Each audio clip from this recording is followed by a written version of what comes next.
अस्सलाम वालेकुम। मैं हूं डॉक्टर असलम जावेद और आप देख रहे हैं मेरा यूट्यूब चैनल एक्जीएम एकेडमी। आज हम CSS लेक्चर सीरीज़ में पास पेपर 2020 का जनरल एबिलिटी का क्वेश्चन नंबर 7 डिस्कस करेंगे। आइए शुरू करते हैं क्वेश्चन 7 का part A. In question 7 A Mushtaq, Parvez, Ehsan, Umair, Saleem are friends having different heights and weights. Mushtaq weighs 4 times as much as Parvez. Parvez weighs double than Ehsan. Ehsan weighs half as much as Umair. And Umair weighs half as much as Salim. And then हमारे पास ये 5 question हैं जिनके answers करने। ये logical reasoning का question है। इसके अंदर हमारे पास ये 5 फ्रेंड्स हैं। मुश्ताक है, परवेज है, एहसन है, उमैर एंड सलीम। इनके हमें वेट्स गिवन है। Mushtaq weighs 4 times as much as Parvez. Second comparison हमें given है Parvez weighs double as much as Ehsan and Ehsan weighs half as much as Umair. Finally, Ehsan weighs half as much as Umair and Umair weighs half as much as Salim. तो यहाँ पे हम इनको arrange कर लेते हैं, order में कर लेते हैं। इनके पहले हम इन इक्वेशंस लिख लेते हैं, बना लेते हैं। मुश्ताक वेज, मुश्ताक को हम यहाँ पे एम से डिनोट कर देंगे, परवेज़ को पी से, एहसन को ई से, उमैर को यू से और सलीम को एस से। ये हम इनके शॉर्ट नेम्स ले लिए। Mushtaq was means M, was helping verb है, इक्वलिटी का साइन लगा देंगे। 4 टाइम्स तो 4 से मल्टीप्लाई कर देंगे। As much as Parvez mean Parvez. Second है Parvez, was helping verb, equality sign आ गया। Double to that of Ehsan, double का मतलब 2 से मल्टीप्लाई कर देंगे एहसन के वेट को। देन हमारे पास Ehsan was, Ehsan E, was equality sign, half तो हाफ से मल्टीप्लाई कर दिया, एज मच एज उमैर।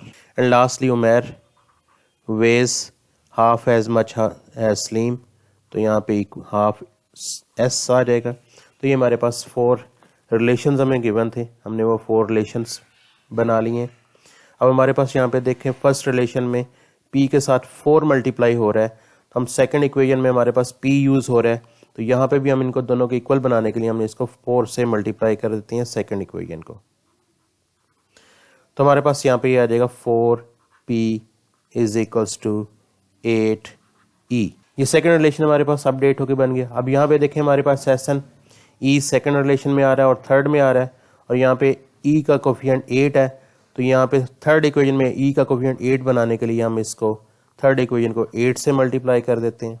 तो ये आ जाएगा 8e इक्वल्स टू, जब 1/2 u को 8 से मल्टीप्लाई कर देंगे तो ये आ जाएगा 4u। अब यहाँ पे हमारे पास u थर्ड में आ रहा है हमारे पास, तो इधर ये इसके साथ फोर्थ इक्वेशन में u आ रहा है, तो लिहाजा यहाँ पे हम इस इक्वेशन को 4 से मल्टीप्लाई कर देंगे। तो ये हमारे पास आ जाएगा 4u इक्वल्स टू 1/2 s को जब मल्टीप्लाई करेंगे 4 से तो ये बनेगा 2s। सो अब हम इनको इक्वेट कर सकते हैं। m is equals to 4p, ये हमारे पास first equation, and 4p is equals to 8e, ये हमारे पास second equation, and third equation में 8e equals to 4u, and fourth equation 4u equals to 2s। अब हम इनके जो कोफिशिएंट्स हैं उनके अकॉर्डिंग इनको हम अरेंज कर लेते हैं। ये सारी वैल्यूज़ इक्वल हो गई हैं। जब हम इनको अब अरेंज करते हैं तो सबसे पहले हम m को लिख लेते हैं, m for Mushtaq. Then number आता है 2s, 2 के बाद हमारे पास नंबर कोफिशिएंट आता है वो 4, तो 4p, और इस तरह से u के साथ भी 4 है तो 4u, और सबसे लार्जेस्ट नंबर है 8e। अब जैसे जैसे इनके कोफिशिएंट इंक्रीज हो रहे हैं उनका जो वेट है वो बेसिकली डिक्रीज हो रहा है। इसका मतलब हम यहाँ पे ये कह सकते हैं, इस रिलेशन से हम बना सकते हैं m is the most heaviest person, और उसका वेट ग्रेटर है सलीम से, सलीम का वेट ग्रेटर है परवेज से, परवेज और उमैर का वेट दोनों का इक्वल है, और उमैर का वेट ग्रेटर है एहसन से। तो ये हमारे पास एक चेन बन गई। अब हम यहाँ पे तमाम आंसर्स कर सकते हैं। हमारे पास फर्स्ट क्वेश्चन है who is the heaviest among the 5, तो ये हमारे पास इसका आंसर ये सबसे पहले Mushtaq is the heaviest person, तो इसका आंसर मुश्ताक आ गया। Mushtaq is the heaviest person. Then हमारे पास who is the second heaviest, तो सेकंड नंबर पे हमारे पास सलीम आता है। So Saleem is the second heaviest person. Who has the lowest weight, जो सबसे एंड पे आता है वो लोएस्ट वेट यानी कि Ahsan. So Ahsan has lowest weight. Who are equal in weights, तो यहाँ पे हमारे पास पी और यू के दरमियान इक्वल का साइन है। तो so Parvez and Umair have equal weight. Parvez and Umair they have same weight. Mention the descending order, तो ये डिसेंडिंग ऑर्डर में हमने लिख दिया है। इसको दोबारा से अगर आप लिखना चाहें तो लिख सकते हैं, अदरवाइज हम यहाँ पे इसको ये डिसेंडिंग ऑर्डर है। मुश्ताक, सलीम, परवेज, उमैर और एसन।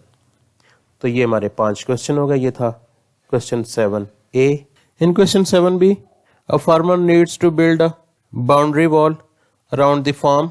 If area of the farm is 484 square meter, what will be the total area of the wall if it is 2 meter high on 3 sides while 3 meters high on one side? Farmer के पास एक square form है जिसका area 484 square metre है। उसकी 3 side पे उसने wall construct करनी है जिसकी हाइट 2 मीटर होगी, जबकि 4th साइड पे जो वॉल उसने कंस्ट्रक्ट करनी है उसकी हाइट 3 मीटर होगी। What is the total area of the wall? Area of the wall find करना है। ये हमारे पास एक सपोज स्क्वायर फॉर्म है जिसका एरिया हमें गिवन है। एरिया इसका है 484 स्क्वायर मीटर। क्योंकि ये स्क्वायर फॉर्म है लिहाजा इसकी जो ईच साइड होगी वो सेम होगी। तो यहाँ पे सपोज इसकी साइड ये ए है तो ये साइड भी ए के इक्वल होगी और 4 साइड्स आर इक्वल। तो हम यहाँ पे इसका एरिया ऑफ स्क्वायर का फॉर्मूला यहाँ पे हम यूज़ कर सकते हैं। Area is equals to A square और ये एरिया हमें गिवन है 484। तो यहाँ पे हम इसका दोनों साइड पे अगर हम स्क्वायर रूट ले लें तो इसकी जो साइड की लेंथ आ जाएगी 484 स्क्वायर रूट, और ये 484 का स्क्वायर रूट जो होता है वो 22। तो 22 मीटर जो है ईच साइड है इसके फार्म की। अब इसमें जो 3 साइड्स इसकी वॉल्स हैं उसकी हाइट 2 मीटर रखनी है। यहाँ पे इसकी हाइट जो है इस तरह से ये 2 मीटर हाइट होगी, ये वाली हाइट 2 मीटर। इस तरह से ये वाली साइड जो है ये भी हाइट इसकी भी 2 मीटर होगी यहाँ तक, ये हाइट भी 2 मीटर, और ये 3rd साइड इधर जो वॉल होगी उसकी हाइट भी 2 मीटर होगी, जबकि ये 4th साइड इसकी हाइट 3 मीटर होगी। तो अगर हम यहाँ पे इस वॉल का एरिया, दिस वॉल और ये वॉल और इसी तरह से ये वाली वॉल, इन तीनों का एरिया सेम होगा बिकॉज इनकी डायमेंशन सेम है। तो हम यहाँ पे किसी एक वॉल का एरिया कैलकुलेट करके उसको 3 से मल्टीप्लाई कर देंगे। एरिया ऑफ वॉल और इसकी डायमेंशन है हमारे पास 2 मीटर हाई है और 22 मीटर लॉन्ग है। Area of wall 2 metre high and 22 metre long is equals to 2 multiply 22, तो ये आ जाएगा 44 स्क्वायर मीटर। टोटल 3 वॉल्स हैं, so area of 3 walls, area of 3 walls is equals to 3 से मल्टीप्लाई कर देंगे इसको 44 मीटर का, तो ये हमारे पास आ जाएगा 132 मीटर स्क्वायर। ये 3 वॉल्स का एरिया आ गया। तो area of 4th wall, area of 4th wall 3 metre high और इसकी जो लेंथ है वो 22 मीटर ही है एंड 22 मीटर्स लॉन्ग। तो ये आ जाएगा हमारे पास 3 into 22 equal to 66 meter square. So इसी तरह से हम टोटल एरिया फाइंड करना है। Total area of wall, area of 4 walls, तो ये इन दोनों को प्लस कर देंगे 132 प्लस 66, तो ये हमारे पास आ जाएगा 198 मीटर स्क्वायर। ये टोटल एरिया आ गया। ये ज्योमेट्री का क्वेश्चन था। टोटल एरिया आ गया इसका वॉल का जो कि स्क्वायर फॉर्म के अराउंड बिल्ड की गई जाएगी। तो ये था हमारा question 7B। In question 7C 5 girls A, B, C, D, E, 4 boys W, X, Y, Z have to go to a trip in 3 cars. The following restrictions for sitting in a car are to be observed. Number 1, only 3 persons can sit in a car. At least 1 girl and 1 boy must be in a car. A and D should be remain together. Z cannot sit at all with B or C in the same car. Distribute the boys and girls in these 3 cars. ये हमारे पास information given है. 5 girls हैं A, B, C, D, E, 4 boys हैं W, X, Y, Z. इन each car 3 persons होंगे. हर car में at least 1 boy and 1 girl must होना चाहिए. And A and D should be in the same car और Z cannot be in car B और C with B और C. तो ये हमारे पास एनालिटिकल रीजनिंग का क्वेश्चन है. हमने इनको 3 कार्स में 5 बॉयज़ और 4 गर्ल्स को एडजस्ट करना है. किस तरह से ये इनकी सिटिंग हो सकती है, इसमें मल्टीपल ऑप्शंस हो सकती हैं, उनमें किसी एक को हम एक्सप्लोर कर सकते हैं, एक्सप्लेन कर सकते हैं. सपोज हमारे पास यहाँ पे ये 3 कार्स हैं. Third one. अब यहाँ पे हर एक में 3 लोगों का होना ज़रूरी है. 3 पर्सनस इन ईच कार, तो 3 इसमें आ जाएंगे, 3 सेकंड में आ जाएंगे, 3 थर्ड में आ जाएंगे. हर एक में 1 बॉय और 1 गर्ल का होना मस्ट है. और इस तरह से A and D must be together. लिहाजा हम यहाँ पे एक कार में A और D को बिठा देते हैं. ये इन एनी पॉसिबल केस ये फिक्स हो जाएंगे. Z can not sit with B और C, तो हम यहाँ पे इसको बना देते हैं ये Z B के साथ या फिर Z C के साथ. ये दोनों इकट्ठे नहीं बैठ सकते, हम इनको यूं क्रॉस कर देते हैं कि ये. तो इसका हम सोल्यूशन यूं निकालते हैं, क्योंकि B और C के साथ नहीं आ सकते हैं. तो यहाँ पे कार 1 में A और D है, यहाँ पे B भी C नहीं है, C भी नहीं है. तो हम यहाँ पे सपोज अगर Z को बिठा दें तो ये हमारा मसला जो है ये सॉल्व हो सकता है. अब यहाँ पे हमने A D के साथ Z को बिठा दिया. अब चाहें तो B और C दोनों कार नंबर 2 में आ जाएं या दोनों सेपरेट थर्ड कार में हो जाए. तो यहाँ पे एक पॉसिबिलिटी कि B यहाँ पे आ जाए और C इधर आ जाए. तो हमने ये 4 गर्ल्स को डिस्ट्रीब्यूट कर दिए. हमारे पास 1 गर्ल बच गई है. अब ये जो कंडीशन थी हमारे पास at least 1 girl in each car, तो यहाँ पर A, D, B और C ये हर कार में 1 गर्ल्स का यहाँ पे उसकी मौजूदगी हो गई है. कंडीशन ये पूरी हो गई है. अब E को आप चाहें तो यहाँ पर B के साथ इसको अरेंज कर दें, सेटल कर दें, या C के साथ कर दें. यहाँ पे कोई कॉन्ट्रडिक्शन नहीं है इसकी B और E के बारे में या C और E के बारे में, लिहाजा ये पॉसिबिलिटी है. अब हमने बॉयज़ में से 1 बॉय को अपने Z को बिठा दिया, बाकी 3 बॉयज़ को सेटल करना है.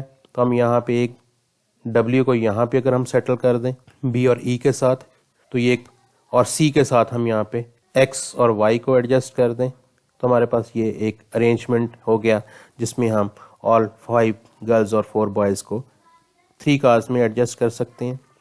अदर पॉसिबिलिटी में भी एक दूसरी पॉसिबिलिटी यहाँ पे हम ये कर सकते हैं कि यहाँ पे B और C को इधर इकट्ठा कर दें और E को यहाँ पे ले जाएं थर्ड कार के अंदर. और उसी तरह से जैसे पहले बॉयज़ का था, यहाँ पे इसके साथ एक बॉय W को आ जाए और यहाँ पे E के साथ X और Y. ये अनदर अरेंजमेंट बन जाती है हमारे पास. एक और अरेंजमेंट यहाँ पे हम W बॉय की बजाय यहाँ पे हम X को कर दें, तो यहाँ पे W और Y इस थर्ड कार में, ये एक और अरेंजमेंट. सिमिलरली यहाँ पे हम इसको Y को कर दें सेकंड कार में और X और W को थर्ड कार में कर दें, ये एक और अरेंजमेंट. तो इस तरह से हमारे पास डिफरेंट पॉसिबल अरेंजमेंट हो सकते हैं.